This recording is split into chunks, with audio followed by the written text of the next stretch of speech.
Good afternoon, class of 2022 families. My name is Kamala. I'm one of the Associate Dean of Students in the Division of Student Affairs. I'm also the Director of the Office of Student Engagement. And welcome to Making the Most of June Orientation. I'm joined here by two wonderful colleagues here at Fairfield University.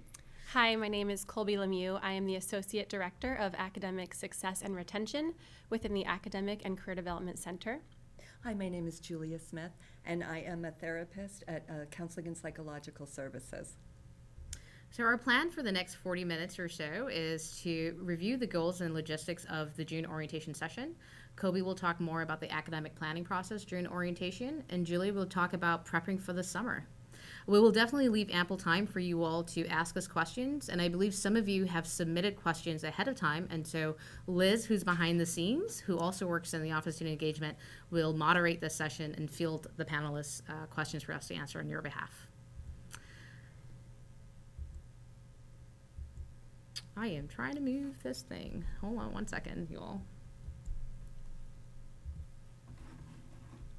I'm trying to get the slide to move. Okay, there we go. So, yes. All right. Sorry about that. So, goals of student orientation. First of all, to contextualize this a little bit more, there are two concurrent orientation sessions going on at the same time. One for our students and one for our parent and guardians. So, and there are specific goals for each of those sessions.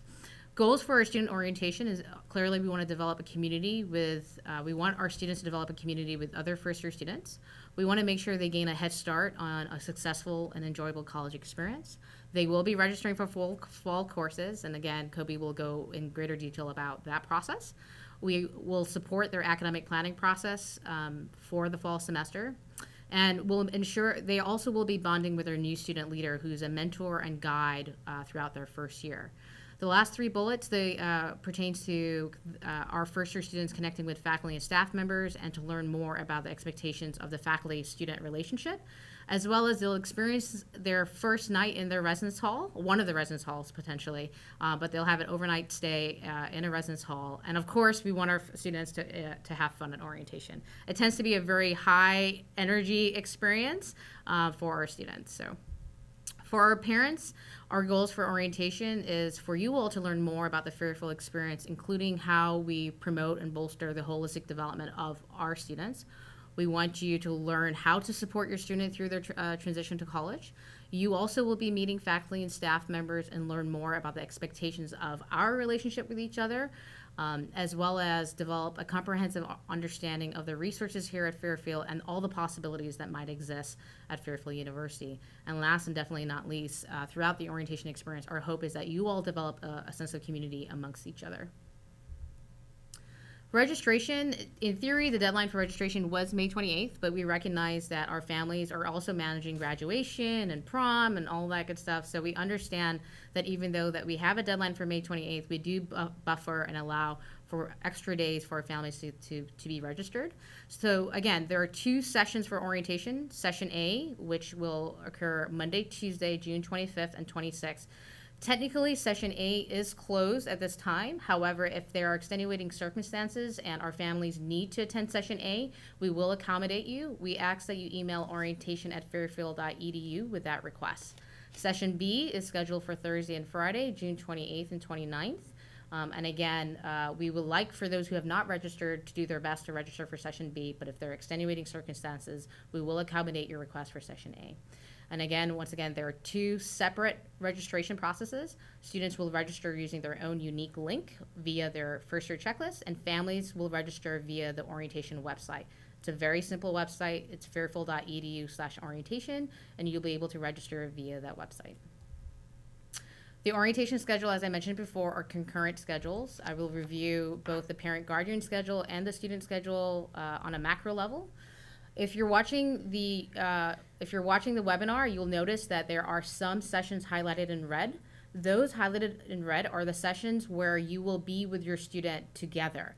The ones that are not highlighted in red means that you will be attending your session on your own without your student. So it will just be with parents and guardians for those sessions.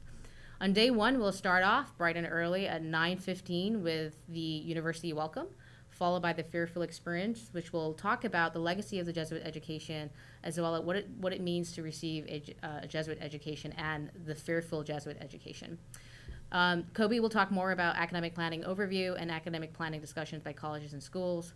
Following those two segments on academic planning, families will also hear from students about their experience here at Fairfield, specifically around their transition, and we'll be able to ask questions of our students.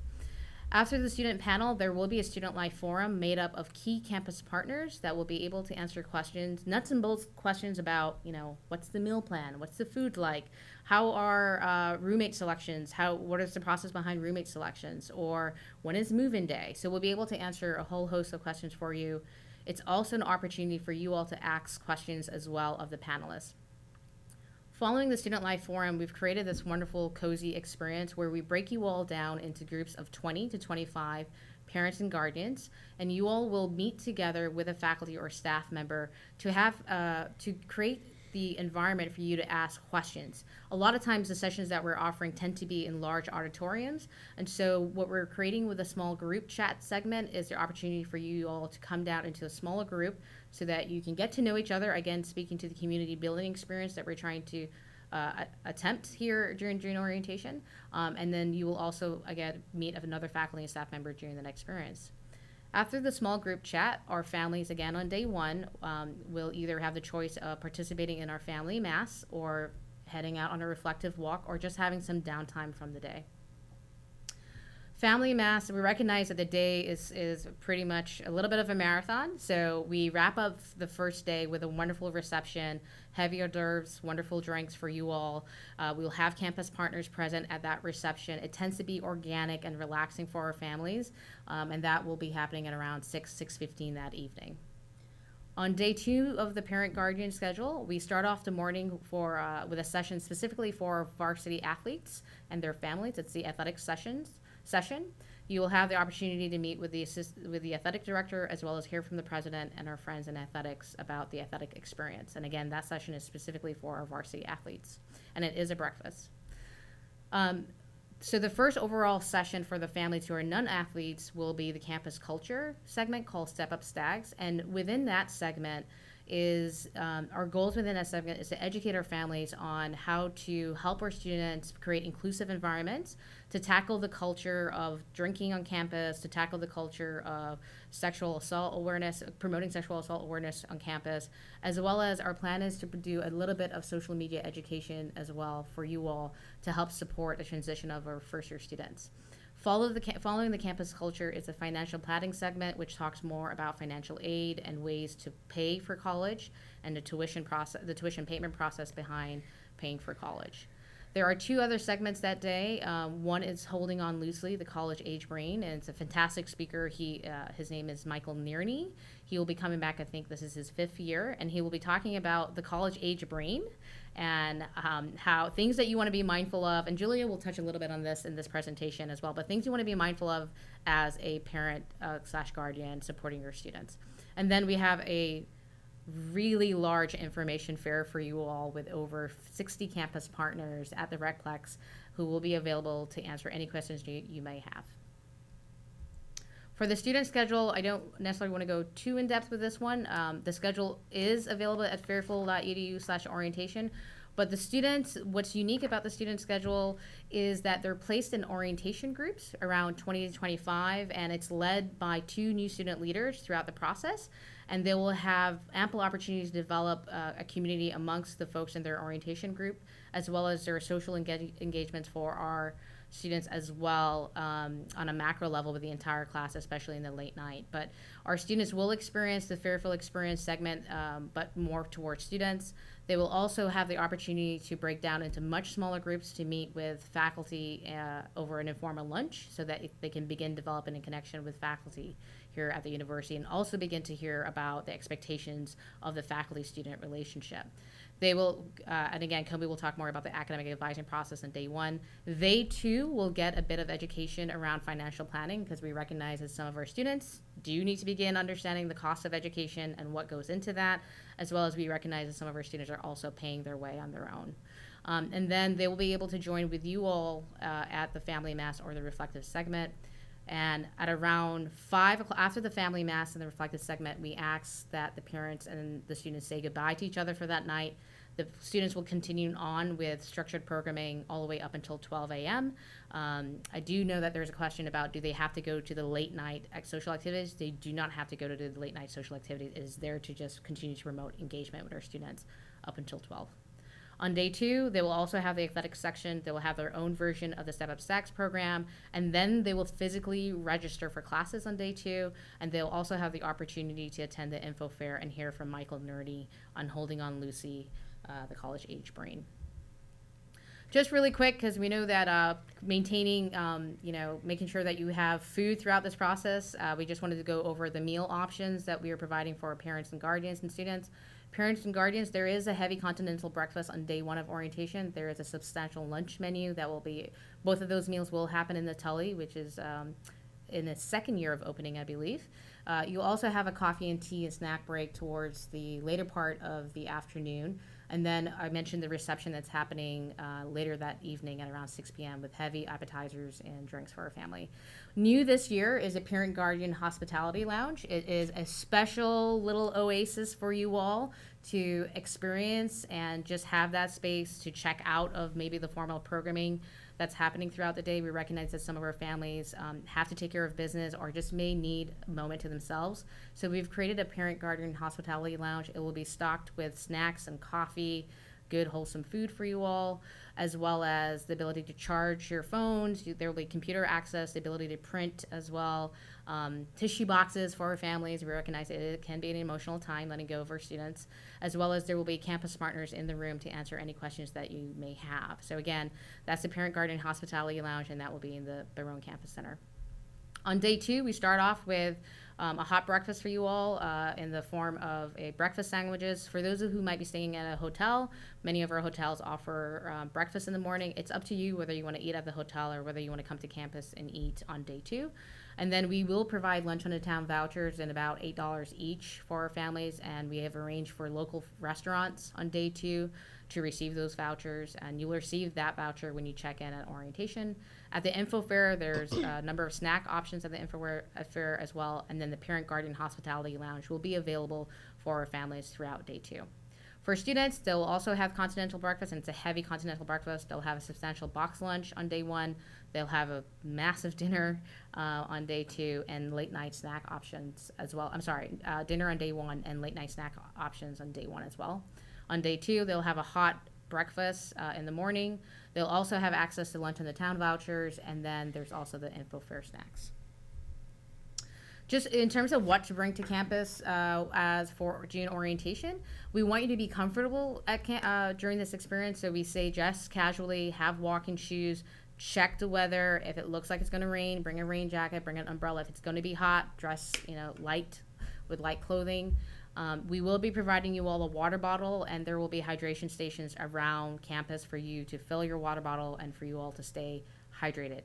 We ask that you support us in supporting your students to complete 3 important action items, which in theory should have been done May 28th, but we understand that things come up. But definitely before June orientation, there are 3 action items that must be checked off on your students' checklist. That is the academic interest questionnaire, the orientation registration form, and the health immunization form. For students, we ask our students again to dress comfortably. They will be overnighting in the residence hall, so they will need to bring toiletries. They will need to bring a pillow sheets or blankets or a sleeping bag, a small fan. Unfortunately, the residence halls are not air conditioned as yet. We are phasing in air conditioning in the residence hall, and our hope is to have all the quad buildings air conditioned within the next 2 years. We also ask that they bring the first year guidebook as well as a reference point. And then they will be taking their STAG card photo. And in order to take your STAG card photo, they need a official license or passport or other state issued ID in order to take their STAG card photo. They also should know this already, but if they don't, they should know what their NetID login information is. They will need that in order to register for courses, as well as please encourage them to make sure that the 3 items that I mentioned earlier are checked off, and that's the academic interest questionnaire, the orientation registration process, a registration form, and the health immunization form. Last but not least, just to for those who are coming to June orientation, this is the arrival process. We have articulated, or we have shared with you all, and it's also on the orientation page, specific arrival times based on your last name. And again, these are guidelines. If you need to arrive earlier than the time that we've allotted to you, then that's fine. If you need to arrive later, that's totally fine. But we ask that you make a good faith effort in arriving at your specific check time. This is to alleviate traffic, and it's also to alleviate the check-in line process that occurs. Parking, the campus is yours that day. You are welcome to park anywhere on campus. There will be a lot of parking signs around for you to show you where to park that day, but the campus is yours for those 2 days in terms of parking. The check-in location is officially in the Barone Campus Center lower level. When you arrive to campus, you want to park and you want to head to the Barone Campus Center lower level for check-in. You'll be greeted by some really wonderful, energized new student leaders welcoming you to campus, so just be prepared for that. As well as once you've checked in, your student will head to their residence hall to drop their stuff and unload, and then we ask that you head to the Continental Breakfast, which will be in the Tully. Again, signs will be everywhere for you all to help you all navigate campus that morning and throughout June orientation. The welcome starts at 9:15 a.m. So we ask our families at the latest get to campus at around 8:45 at the latest, so that we have you checked in and you are here for our welcome, which starts at 9:15 in the Recplex. We also ask that you wear your name badges at all times. You will receive a name badge. It will have your geographic location on there, again, to help promote community building amongst our campus partners, amongst our parents. So we ask you to wear your name badges at all times. With that said, and that was a lot, and we'll leave time for you to ask questions, I'm going to pass it over to Colby. Thank you, Kamala. I'm happy to speak with you all this afternoon about the academic planning and pieces of the June orientation for both you and your students. So first, what I'd like to do is talk to you a bit about the Academic and Career Development Center. This is the office that I work in. We are a holistic one-stop shop, if you will. We have 4 different sectors that make up our center. The first being academic support, which I'm a representative of. We also have accessibility. So if your student has had a 504 plan or an IEP in the past, has any physical disabilities or any educational disabilities, you'll want to register with the Office of Accessibility to see what accommodations you may be eligible for. We also house the career planning services area. And while it may seem a bit fast to have your first year students connecting with the Career Center, it's such a great resource that they should absolutely be taking advantage of from the moment they walk through the door.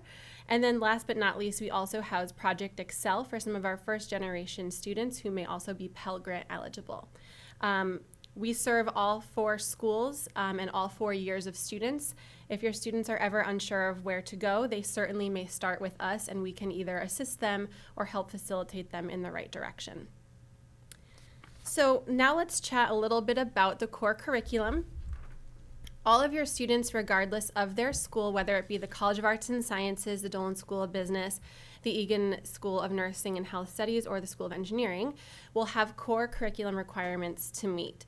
The core curriculum is comprised of different areas, including the math and natural sciences, history and the social and behavioral sciences, philosophy, religious study, and ethics, English, visual and performing arts, and the modern and classical languages. Many people seem to think that this core can be a bit much, but we do want you to know that this is designed with the best interest for your students, not only to develop them as a student here at Fairfield, but to make them global worldly citizens once they leave. The core provides the opportunity for them to explore different disciplines that they may not have had the opportunity to try in high school. I always tell the story that I actually found my major through a core curriculum class, which I'm forever grateful for. So the opportunity to explore things is a huge opportunity for our students. It also leads to integration of interdisciplinary inquiry. If your student is studying biology, and they have a bit of an interest in marketing, the Corps allows them the opportunity to do that, to have cross-school collaboration, which of course leads to a breadth of knowledge that will transfer to practical skills in the workplace.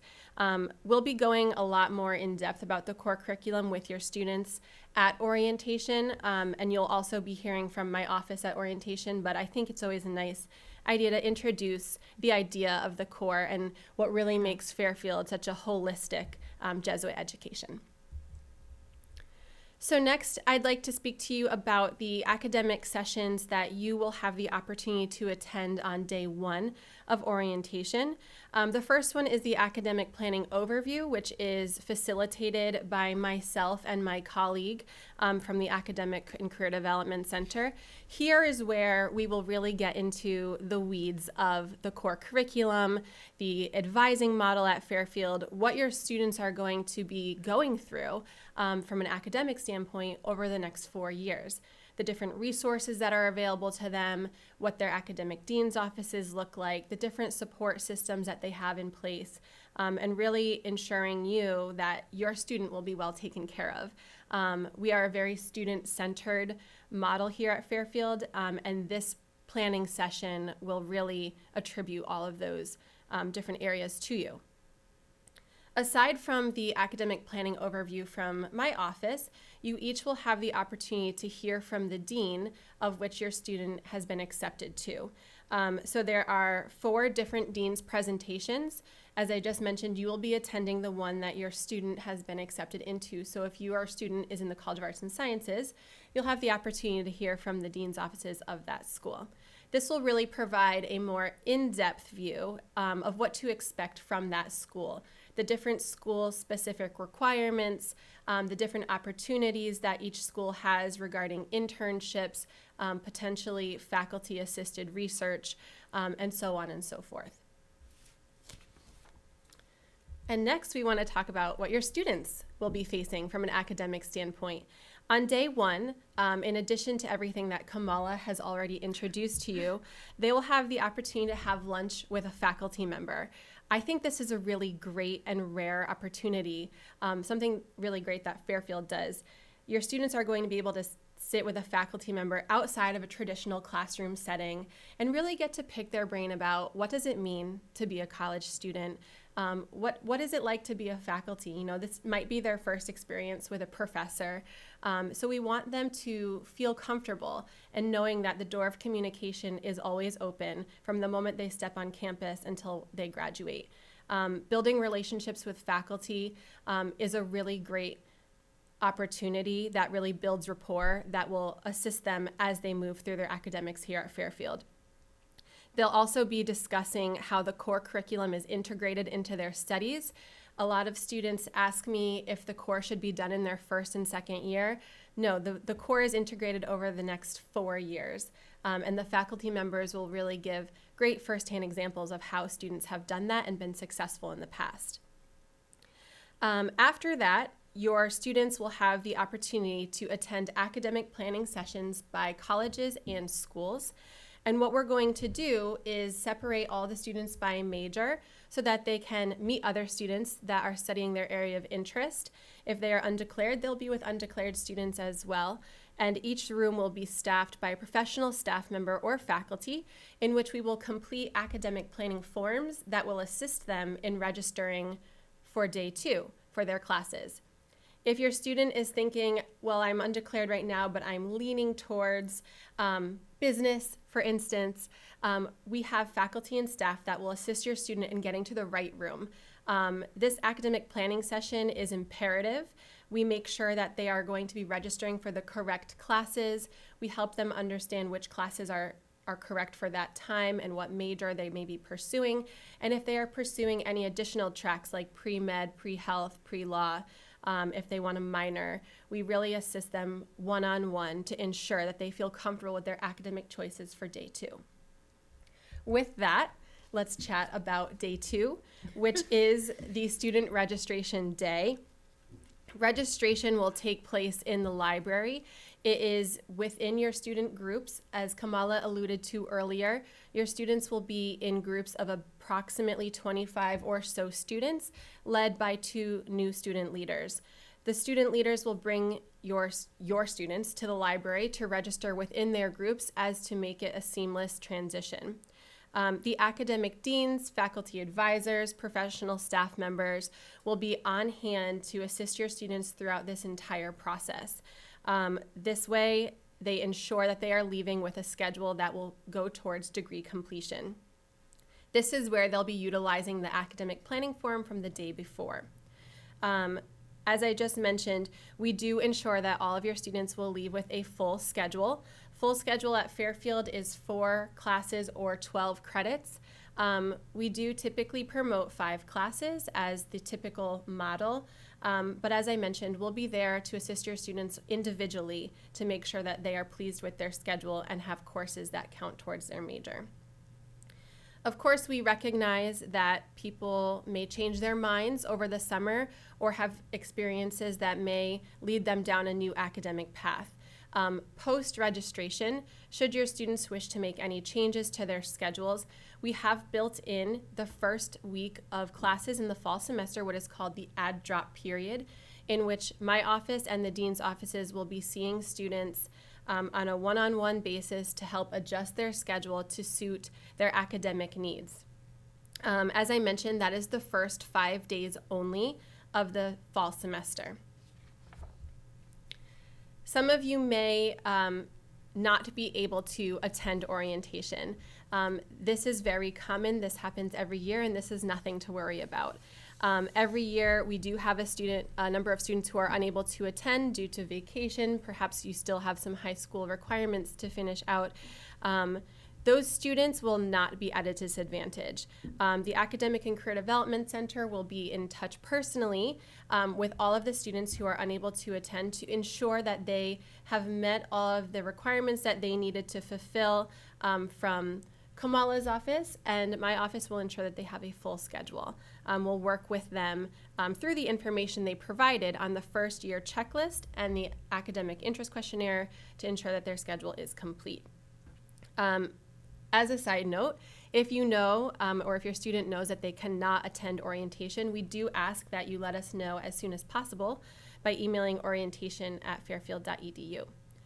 If you are in the situation where you can only attend day 1 of orientation or perhaps a partial orientation, we do ask you to have your students complete their academic planning form and turn it into their new student leader, who then will give it to our office, and we will connect with your student to ensure that their schedule is completed. We will build the schedule based on their academic planning form, so what school that they're in and the major requirements that they'll need to fulfill. So truly, this can be a little bit nerve-wracking if you're thinking that I cannot attend, but I assure you that there is no downside, there is no disadvantage, and we're here to help you every step of the way. Our number one goal is to ensure that you and your students feel comfortable and excited coming into the fall semester. And with that, I'm going to turn it over to Julia, who's going to talk to you a little bit more about prepping for the summer. Thank you so much, Colby. I thought I would just speak a little bit about how you and your student can utilize the summer to really learn how to make the transition more successful in the fall. I've broken it up into 3 areas of focus. I'm going to speak a lot about stress management and also about beginning the conversation about helping your student think about finding their place on campus, and also about the shifting roles of parenting a college student. If you consider this statistic, that it's estimated that about 75 to 90% of all doctor visits are stress-related. It's a pretty staggering statistic, and I have to say, I don't think our office is any different in many ways, and I think that especially with the transitioning student. After sitting with first-year students, I've been running groups and doing individual work with first-year students. I've really seen that I had to become a student of stress and the stress response in order to help them. And here's sort of why. As humans, we're all sort of, we're designed to respond to new situations, even really exciting situations such as coming to college, or buying a house or having a baby, and also negative, things that arise. But we're sort of conditioned to respond with a stress response. And as I always say, if we all next week had to move into a room with a stranger and share a bathroom with 30 other people we didn't know and, go across campus to eat a meal, we would all certainly have a stress response to that. So this is a normal response to a new situation. I also don't want to demonize stress. There's a certain level of stress where we all function really well at. This is a stress curve, and you'll see the line going up is performance, and the line at the bottom is stress level. You see on both sides of the stress curve that functioning is performance is lower. The beginning on the right, on the left, you see the green, which is a laid back under stress mode. Hopefully you'll be feeling that all summer long. But when you're lying on the beach, it's hard to imagine jumping up and defending your client in court. We need to get up to, if you see the yellow level, there's a certain amount of stress that really helps us focus. We have energy, we can get things done. We start pushing that limit. We go into the orange zone where we start seeing fatigue and exhaustion. And then we can go all the way over into the red zone, the red alert zone, where we feel anxiety, panic, anger. I put depression over there, not always, but sometimes, because it's just this kind of burnout level. I often see my role in working with my students is helping them stay in that yellow optimal functioning zone. So how I start that with them and educate them about it is I start with their own stress symptoms. I've listed 4 here out of the about 75, hence all those doctor visits. But you see here the classic ones that they come to me with are rapid heartbeat, sweating, they have tight muscles, they're breathing shallowly. I'll turn around and ask them, well, when do you notice those symptoms? And they'll inevitably say to me that they notice them when they're exercising. So this is a good opportunity at that point to introduce the stress response, or as others call the fight or flight syndrome, as it's the same thing.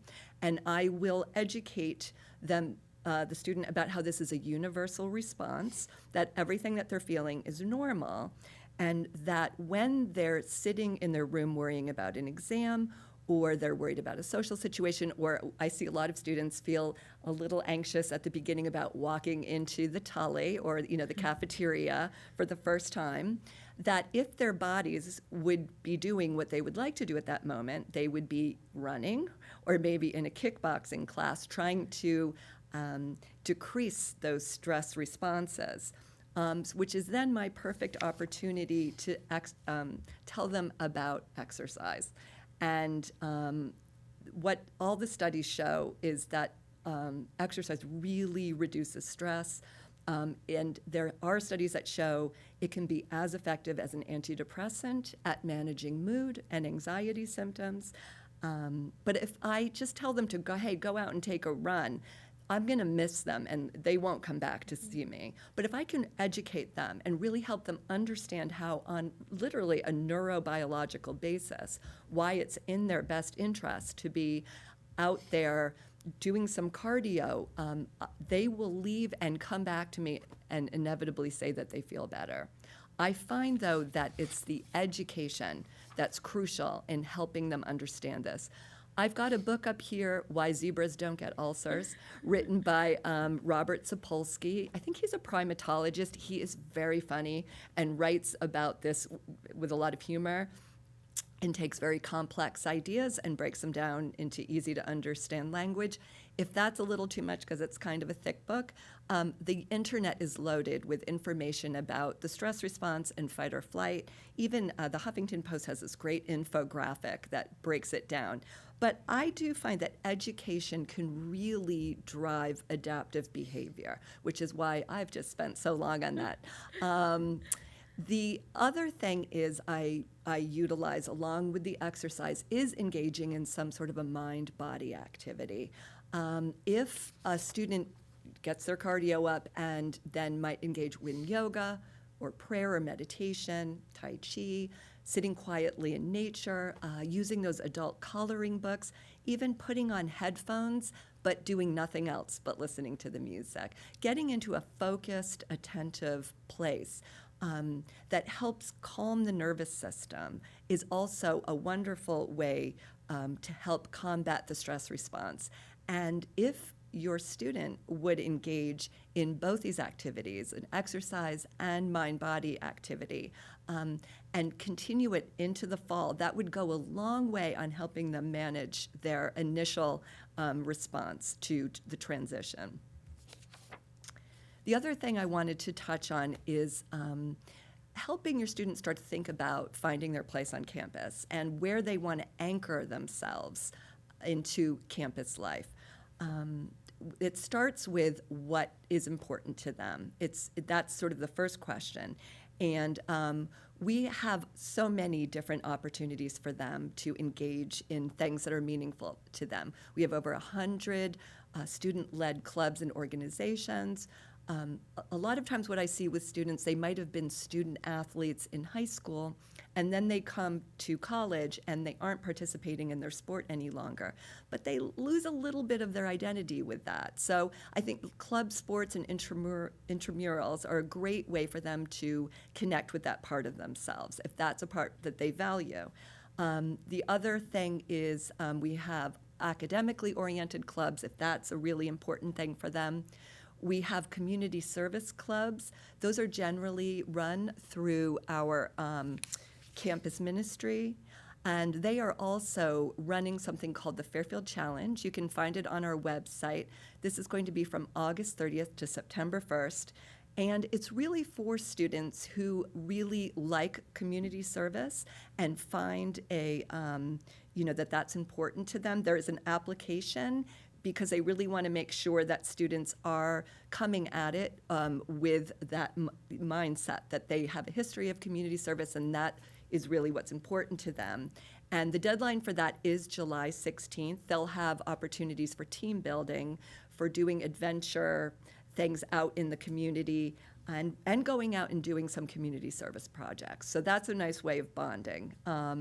They also have what's called the Fairfield, the First Year Escape and Kairos weekends, which can also be really helpful for, anchoring into the community.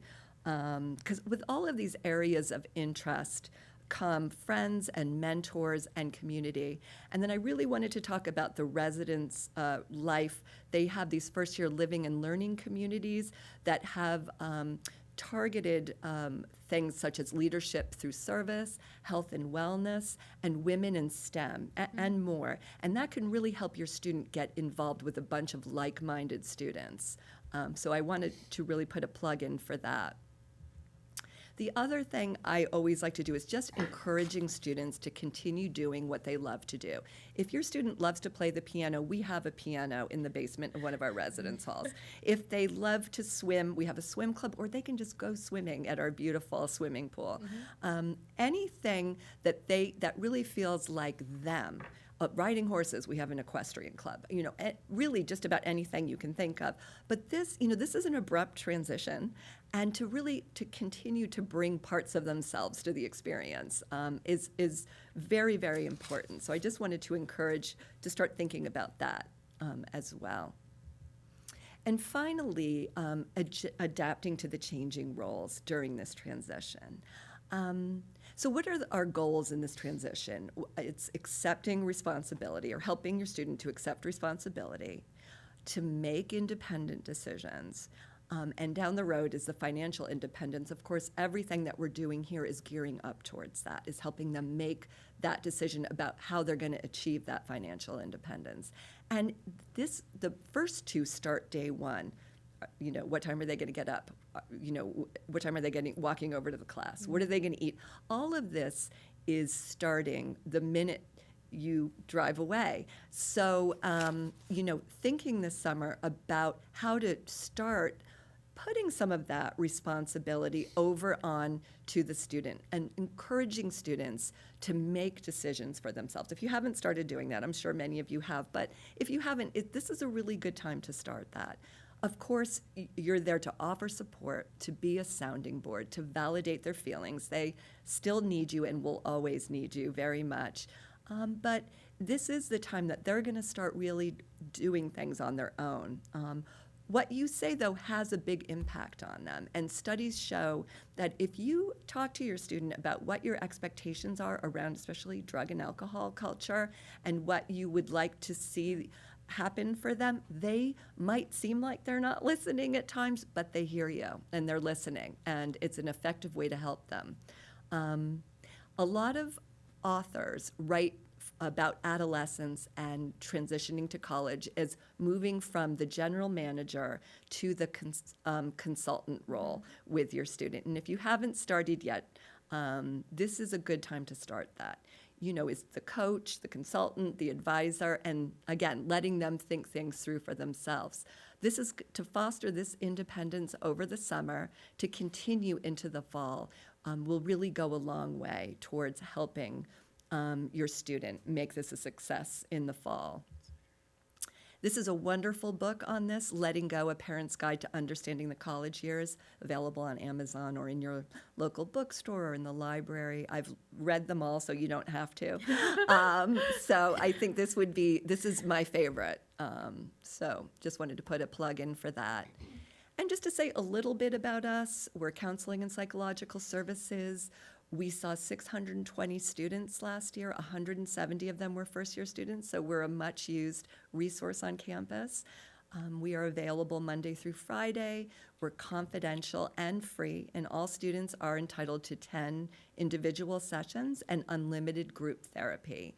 And these are the ways to reach us. The student would call us or contact us when they come to school in the fall, but we're a multidisciplinary team. We are, very much here for the students. And I wanted to finish by just saying, most importantly, is have a great summer, enjoy, and we look forward to meeting with everybody in the fall. Thank you. Thank you, Julia. So now we're going to open it up for question and answers, and Liz Elliott will be fielding us some questions. Sure. So we have lots of questions, only about 10, 15 minutes. We'll try to field as many of them as we can. For any parents who are tuning in, just know that we will get back to you, or we will field your question to the appropriate office on campus if we don't get to it. But first, I will start kind of a logistical question. Is there a bank on campus that we can open an account with during orientation? Yes, there is the credit union that actually is a physical credit union bank on campus. They don't like to be called a bank, they're a credit union, but you'll be able to open up a checking account and a savings account, as well as Bank of America will be present on campus, and I think one or two other banks, and you will also be able to open up accounts with them on day 2 at the info fair. Perfect. One parent or guardian is asking where their student can find a list of all the clubs and organizations that exist on campus. Yes, if you head to fairfield.edu/engagement, again, that's fairfield.edu/engagement, you'll be able to access our office's website, and on that website is a link to clubs and organizations, and there you'll be able to see the list of clubs and orgs available to our campus. As well as when you do arrive at orientation, we'll have that list available to you as well. Great. A question regarding academics and registration. Is the course registration process different for students who are in the honors program? No, thank you for that question. The honors students will be made aware of specific classes that they need to register for on day 1 on their academic planning form, and we will be in the labs to assist them the second day to ensure that their honors courses are included. I just want to reiterate that if your students do have specific questions about their course of study, to be sure to just raise a hand in the registration lab so that we can review their classes and ensure that they are in the correct ones. But the process for that is the same. They'll be registering with their groups. Great. In regards to the new student leaders, who are they and what are their qualifications? Yes, so this past year we had over, I believe, 200 students on campus apply for the new student leader position. It's one of the most competitive positions that we have here on campus. They are a sophomore, junior, and senior. They go through extensive training in terms of supporting and mentoring our first-year students. Their primary role is to ensure that first-year students have a successful transition. There are 3 words that we constantly sing and inhabit. they inhabit in who they are as new student leaders: connect, inspire, and thrive. Their role is to help support our first-year students feel connected. They want to make sure that they're inspired, and we want to make sure that our first-year students thrive. And the new student leaders embody those 3 goals. In addition, they have to have, part of their qualification, they have to have a passion for wanting to help first-year students transition successfully, and for service. And so they go through an application process, they go through an interview, they're assessed by 4 or 5 people in the office, and then the selective committee basically locks themselves in a room and basically look at every application and spend about 8 or 10 hours selecting the team. Again, they're one of the most this is one of the most well sought after positions here on campus, and they also have a strong level of accountability. So they sign a code of ethics, and it's not just one of those code of ethics where they just sign and we forget about it. We actually hold them accountable to those standards, and if they do fall short, there's a developmental process that we work with our new student leaders on and helping them to grow. And if they do fall really short, we don't hesitate to terminate them from the position and to find another NSL for the students. Yeah. Great. Regarding counseling, are students able to have regular, possibly weekly appointments, or are services more so geared toward occasional needs for students? Hi, that's an excellent question. So, as I said, every year a student may have 10 sessions with a therapist. So, what that usually breaks down to is a bi-weekly model. If a student would like to have weekly psychotherapy throughout the year, and a lot of students opt to do that, we do have really good resources in the community to refer them to. As I said, we have 620 students a year, so we just need to limit it because we can't handle the volume, but there's wonderful therapists in the area that we can refer to for those occasions. Yeah. Great. Question about billing. When will I see a bill that includes the merit-based aid my student was offered? I'm going to be honest with you. I think we would have to get back to you on that question. I definitely don't want to share a date without being 100% sure about it. So we will have to follow up on that particular question, Liz. Okay. And also regarding student records and privacy, if my student has decided to give us as parents full access to their records, how is that permission given? So there is a FERPA consent form that your student will sign. Excuse me. There are 3 different options that your student will select from. The first one being a one-time only release, the second one being a date-to-date release, and the third one being a calendar year. We do ask that your students complete this in person and drop it off either at our office, the Academic and Career Development Center, or their dean's office. Please also be aware that there are different FERPA releases for different offices. The one for my office and the dean's offices is the academic FERPA release. There is a dean of students FERPA release, and there is also a financial aid release. If you go to our website and type in FERPA, F-E-R-P-A, all the different FERPA releases will be there. From the academic standpoint, I can speak to the FERPA. We will never reach out to a parent. We do not send grades home to a parent. The FERPA release allows us to have an open and honest conversation with you when you reach out to us. So again, we do not reach out to you regarding academic information, but if your student has given us the permission to, if you contact us, we are able to have an open and honest conversation with you about that. The reason for the FERPA is that it's protected by federal law. When your student comes to college, their academic record is owned by them and is their right to their own academic record. Students may also rescind the FERPA at any time, as it is part of their legal right to do so. There is additional information on each FERPA form that may be more specific to the type that you are seeking information on.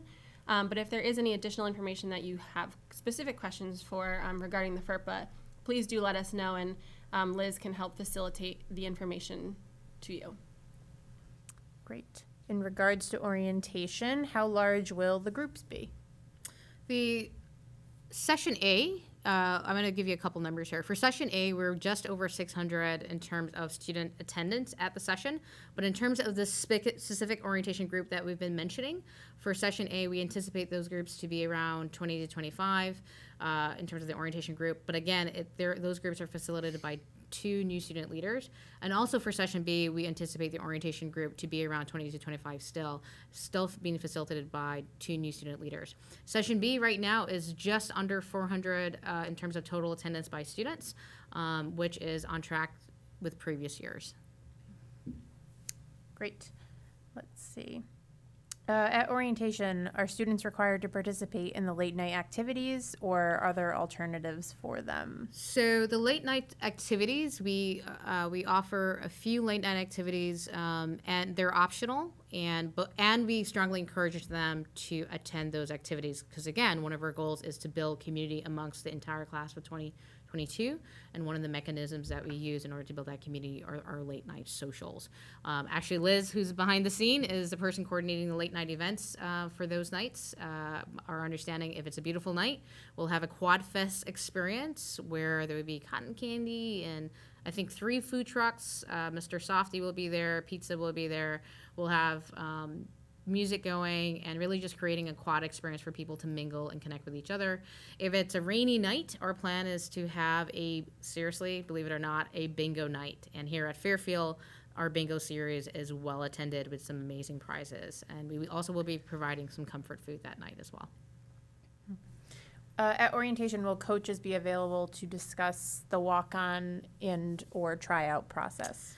My understanding in the athletics session is that we will have a number of coaches available, and if they're not there, there definitely will be people at the athletic session who will be able to answer that question. But a few of our coaches, I cannot speak for that. I cannot say that all of them will be there, but a few coaches will be there, as well as the administration within the Division of Athletics will definitely be present at that presentation.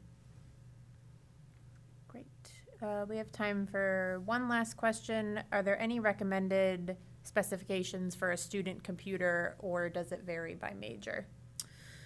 There are some recommendations specifically for our engineering students. And again, if I don't have the specifics here for this webinar, but if you head to fairfield.edu/orientation and you click on the first year guidebook, you will information about how to purchase a computer and what specifications relating to computers based on your major will be there. I do know that engineering, my understanding with engineering is that they recommend a Windows computer and some specifications, and with everything else, I believe either Windows or Mac is okay. When you do arrive at June orientation, you will receive information in your check-in packet about that specific question, as well as our friends from ITS will be at the info fair. Great. And again, just for our parents, if we didn't get to your question, we will follow up with you via email. Thank you all so much, and have a wonderful rest of the summer, and hopefully we'll see you at June orientation.